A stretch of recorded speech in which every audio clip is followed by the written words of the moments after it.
Good morning everyone, कैसे हैं आप सब। धन्यवाद जी। आई होप आप सब बहुत अच्छे होंगे। चलिए आज का हमारा टॉपिक है एचसीएफ। ठीक है, एचसीएफ की पहले हम देखेंगे फुल फॉर्म क्या होती है और फुल फॉर्म के बाद फिर हम इसको अलग टाइप से एचसीएफ निकालना सीखेंगे। एक फैक्टर मेथड से, डिवीजन मेथड से और प्राइम फैक्टर मेथड से। तीन टाइप से हमने एलसीएफ सीखा था और थ्री टाइप से हम अब इसको एचसीएफ सीखेंगे। सबसे पहले है एचसीएफ होता क्या है। एचसीएफ मतलब होता है हाईएस्ट कॉमन फैक्टर। हाईएस्ट सबसे बड़ा, बड़े से बड़ा, कॉमन जो सभी में हो, फैक्टर टुकड़े। ठीक है, तो देखो मैं जैसे कोई दो नंबर ले लिए 20 और 30 में दो नंबर ले लिए, इसके फैक्टर करते हैं। फैक्टर क्या होता है? फैक्टर होता है किस किस टेबल से वो नंबर डिवाइड हो जाएगा, किस किस टेबल में वो नंबर आता है। ठीक है, तो मैंने जो 20 लिया, 20 किस किस टेबल में आता है? 1 में आता है, 2 में आता है, 4 में आता है, 5, 10, 20 में आता है। ठीक है, और 30 इन सब में आता है।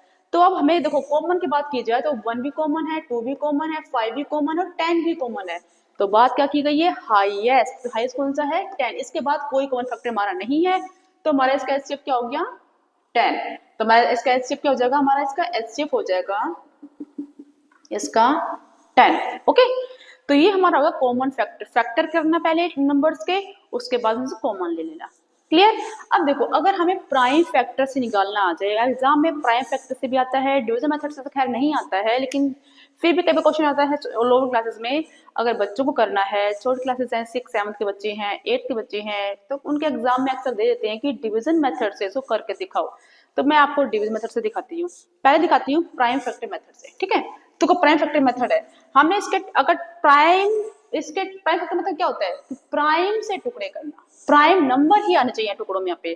तो 20 का क्या होगा? 2 2 जा 4 और 4 5 जा 20, ये तीनों ही प्राइम नंबर है। ऐसा ही 30 का क्या हो जाएगा? 2 3 जा 6 और 6 5 जा 30, तीनों ही प्राइम नंबर है। अब इसको एक्सपोनेंट की फॉर्म में लिखते हैं। एक्सपोनेंट में क्या हो जाएगा? 2 पावर 2, 2 पावर 2, 5 वन टाइम है।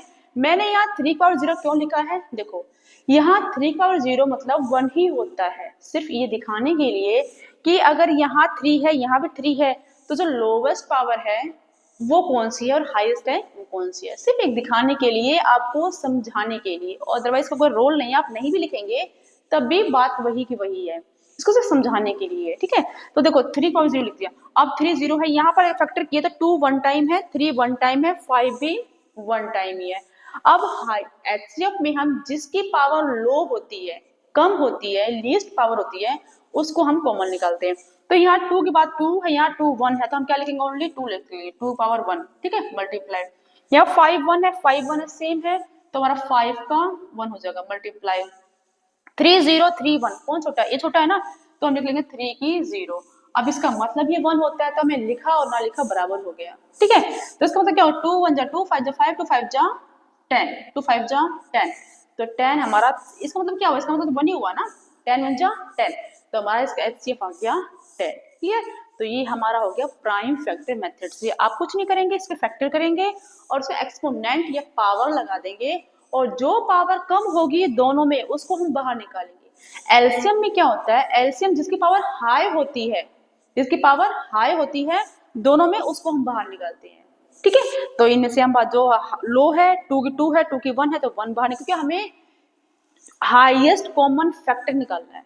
ठीक है, बड़े से बड़ा 5 1 5 1 5 बाहर आ गया, 3 0 3 1 3 0 बाहर आ गया, 2 5 10, तो बाहर 10 इसका एचसीएफ आ गया। Okay, clear?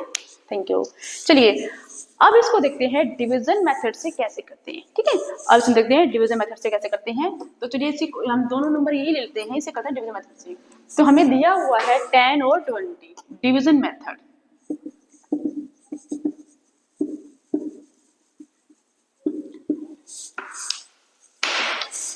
हम 10 छोटा नंबर लिखेंगे बाहर और बड़ा नंबर लिखेंगे हम अंदर। सो 20 30 है, 20 और 30 है, 20 और 30 है। अब डेट करेंगे 20 बन जा 20, 22 जा 40, बड़ा हो जाएगा, तो 20 बन जा 20 लिखेंगे, माइनस करेंगे, कितना आएगा? 0 और ये 1। ठीक है, अब क्या करते हैं? अब जो रिमाइंडर आया है वो बाहर आएगा और ये क्वेश्चन बन जाएगा, इसके अंदर ये चला जाएगा। सॉरी, क्वेश्चन नहीं, डिविडेंड हमारे क्या बन जाएगा? ये रिमाइंडर बाहर आ जाएगा और डिविडेंड अंदर चला जाएगा। ठीक है, तो ये हमारा हो जाएगा 20। अब 10 से डिवाइड करेंगे, 10 टू जा 20, तो माइनस में कितना आया 0। तो हमारे जो रिमाइंडर हमारा यहाँ 0 आ गया, रिमाइंडर 0 आया।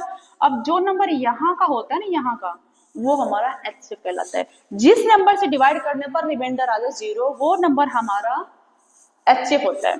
तो हमारा एचसीएफ क्या आ गया, एचसीएफ हमारा हो गया यहाँ पे भी 10। तो ये हमारा छोटा सा है डिवीजन मेथड। तो आई होप आप क्लियर हो गया होगा। फिर एक क्वेश्चन हो लेती हूँ, डिवीजन, जो डिवीजन मेथड है उसका। अगर हमें 3 नंबर दिए हुए हैं, एक बार में नहीं आता तब क्या करते हैं।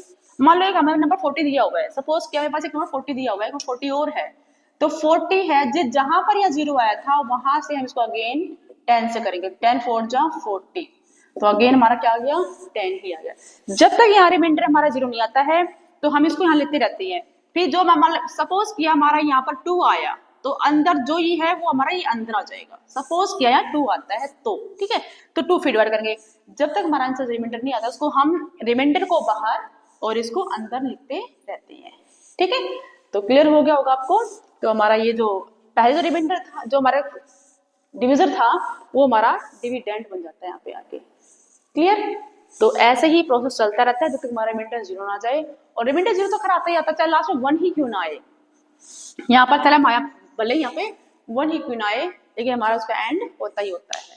तो आई होप आपको तीनों मेथड समझ आए होंगे। तो ये हमारा एचसीएफ है। तो हमारा एलसीएम से पहले मैं करा चुकी हूँ, उससे पहले एपिसोड जो आया था वो एलसीएम का था, ये एचसीएफ का है। अब कुछ क्वेश्चंस लेंगे हम इसके नेक्स्ट एपिसोड में। ये हमारा जो वीडियो है ये तक रहेगी। अब मैं नेक्स्ट जो वीडियो बनाऊंगी वो क्वेश्चंस बेस्ड होगी, तो उस पर हम क्वेश्चंस करेंगे। Okay, thank you.